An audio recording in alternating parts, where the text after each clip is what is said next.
माँ पक्षी हेउ कि सरीसृप मनीष हेउ किंबा पशु माँ सबुबले माँ ही होता है। माँ छुआ पाई सुरक्षार कवच होता है।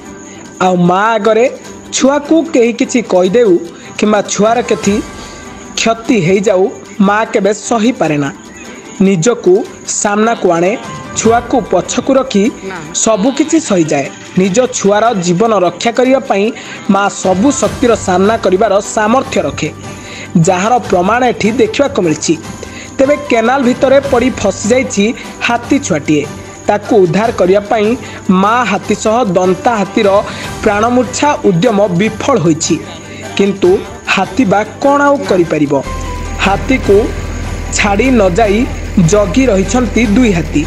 एभली एक घटना देखा मिली मयूरभंज जिला बेतनटी रेंज असनबणी गाँ निकटरे जाइथिबा सुवर्णरेखा शाखा केनाल रे एक हाथी छुआ गली पड़ता बेले दीर्घ 4 घंटार ऊर्ध्व समयर उद्यम परे शेष में हाथी छुआ को केनाल उद्धार करिबारे सफल होइछि बेतनटी वन विभाग। मयूरभंज जिलार बेतनटी रेंजर रे एक बणुआ हाथीपल्ल खाद्य अन्वेषण रे असनबणी गाँ मुहां होइथिबा बेले अंधार रातिरे असावधानता वशतः हाथी छुआटी सुवर्णरेखा शाखा केनाल रे खसी पड़िथिला। हाथी छुआ शाखा केनाल रे खसी पड़िबा परे बाहरी न पारिबारु हाथी छुआर माँ और अन्य हाथी प्रचंड गर्जन करथिले। हाथी मानक गर्जन शुणी ग्रामवासी गजसाथी टीम और वन विभाग घटनास्थल पहुंची जेसीबी द्वारा केनाल किछि अंश को पोती छुआ हाथी को बाहर करने को चेष्टा करथिले। तेबे हाथी छुआ पाखरे जगी रहितवा माँ हाथी अन्य एक विशाल हाथी छुआर सुरक्षा नहीं आक्रमणात्मक होई उठिथिबा बेले उद्धार कार्य रे नियोजित जेसीबी उपरे घन घन आक्रमण करुथिले।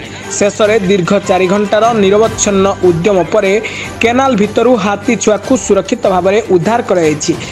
गतकाली रातिरु हाथी छुआटी केनाल रे खसी पड़िथिबा बेले आज सकाळु से उद्धार पाइछि। हाथी गोठरे थिबा हाथी माने छुआ को नहीं जंगल आड़ को पलाई जाइछंती।